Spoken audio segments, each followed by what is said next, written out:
Hello again, everybody. Welcome back to Brandy Reads Books. Today I have another bullet journal video for you.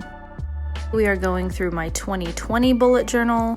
I think I may have mentioned at some point in a previous video that I'm going to go back and retroactively give you guys bullet journal walkthroughs for previous years because I feel like I've got some pretty cute spreads in some of these and it just kind of goes to waste if I don't show anybody. So here we go again. If you guys are interested in the journal, I will link it below. It's from Etsy. I think I bought bullet journals from that Etsy shop for about 3 years, and more recently I've switched to hardback journals just because I put them through a lot. So once we get past the title page, usually what I will do is sort of some wrap-ups from the year before, so all the books I read in 2019. This was a reading log. I don't do this anymore because now it's just become a habit. This is honestly one of the only trackers that you will see in this entire journal. It's sort of a mix of bullet journaling, diary entries, and scrapbooking.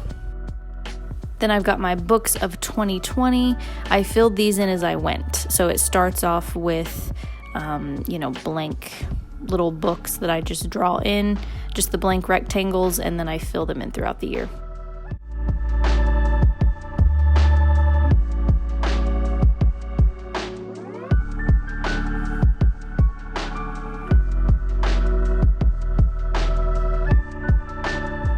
This next one, I'm obsessed with the way that it looks, but I didn't actually use it very often. So this is a meditation tracker. I would love to do this again. Basically, I would just fill in the bubbles on days that I meditated. And as you can tell, didn't really keep up with that. Then some 2020 goals. Didn't really get to many of these. They were pretty lofty, honestly.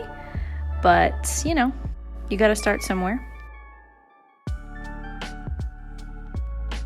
Any photos like these that you see are usually just screenshots that I saved from Pinterest or Instagram. This spread was when I thought I was going to get into oil painting. I think those oils are probably completely just mush up in my closet somewhere. I never really did much with them. I was really excited in the beginning there, enough to make a whole bullet journal spread about it, but it didn't really go anywhere.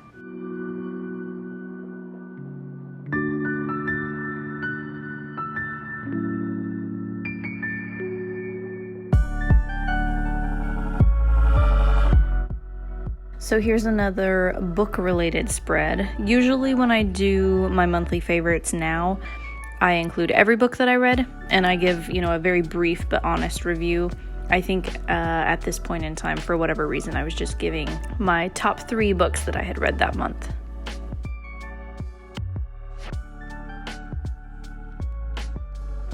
This one was fun. This was basically at the height of lockdown. So this would have been like April. Oh, it says at the top. April 2020. So I'd been home for a while, pretty much all of March. Didn't go into work at all. I was working at the bookstore then. I was just very aware of the fact that you couldn't go anywhere. Like you literally, even if I wanted to, I couldn't have gone anywhere. So it's just sort of an ode to travel, I guess. Speaking of staying home, I sort of did a self-imposed isolation reading challenge. And you can see here in the little cutaway that I read quite a few. There were some good ones in there. Definitely some that I would recommend. I loved Swamplandia. You'll see that one. I tried my best. Didn't do a very good job. Tried my best to kind of recreate the covers and draw them in. So Swamplandia by Karen Russell is really good.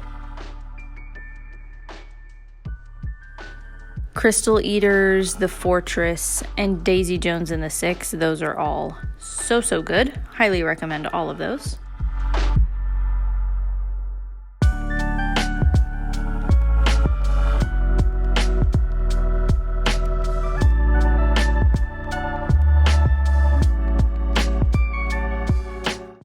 This was my Outlander spread. Love this one. Got the Cliffs of Moher on there. I don't even know. It looks like I ripped that out of a magazine. I think I read the first 3 books and I kind of petered out, I'm not gonna lie.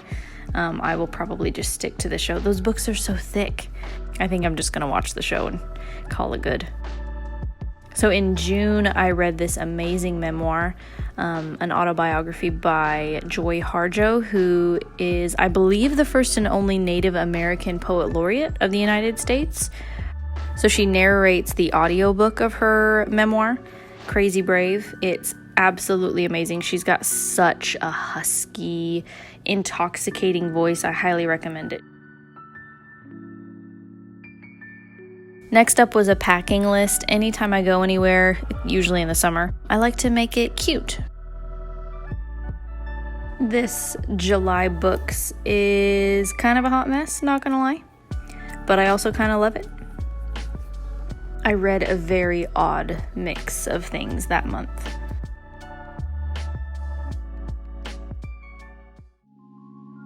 And then one of my favorites, Midnight Sun. Not the book itself, not gonna lie, it was actually really repetitive, didn't really live up to my expectations at all, unfortunately. Wah, wah, wah. But I am obsessed with the spread that I made for it. So, ripped out some black paper in the shape of mountains. The leaf there is actually just a sticker.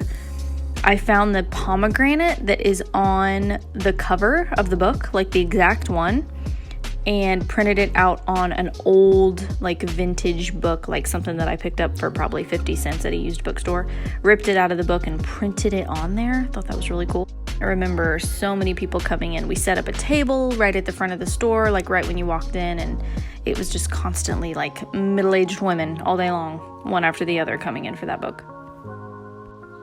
So in 2020, I finally left the bookstore after like 3 years, had a fun run. And if I didn't do it already, I will link the video where I talk about what it's like to work at a bookstore, working retail.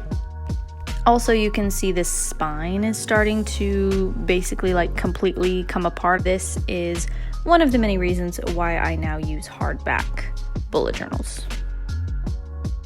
I am pretty obsessed with this spread. I think it's the color palette. This is when I was starting to learn if you just stick with like 2 or 3 colors, you can't really go wrong. It's going to look good kind of no matter what you do. The sun sticker is from an Etsy shop that I'm drawing a blank on right now, but I will link below.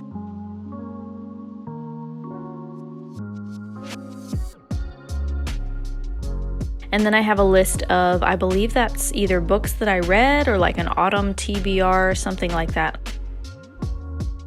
Speaking of Outlander, earlier this was a Dragonfly in Amber spread, the last Outlander spread that I ever did because I stopped reading the books. And then we have the only movie that I saw in 2020.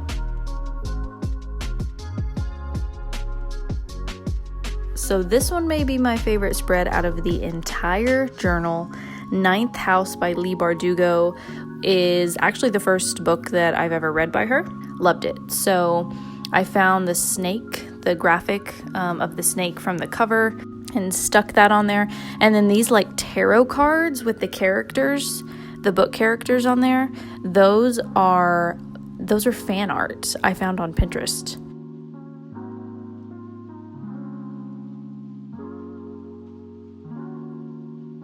And of course, there always has to be a Harry Potter spread somewhere in a journal if it's mine. So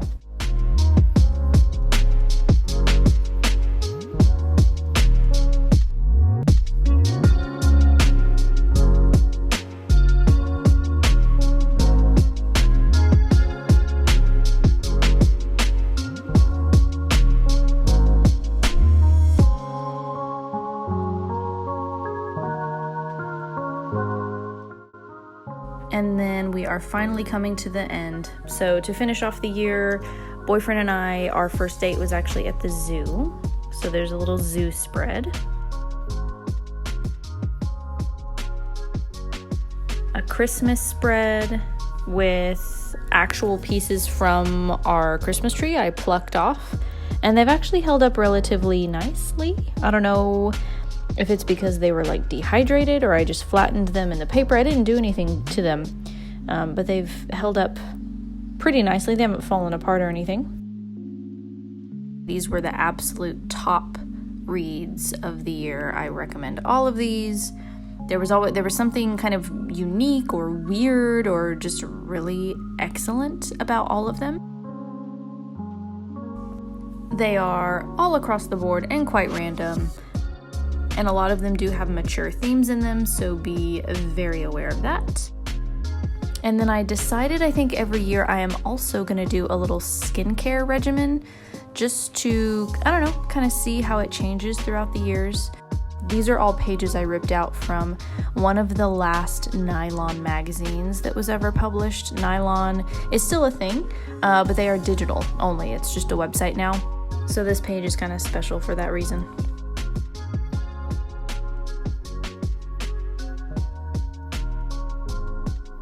That is it, guys. I hope you found some inspiration. So thank you guys for watching, and I will see you next time. Bye.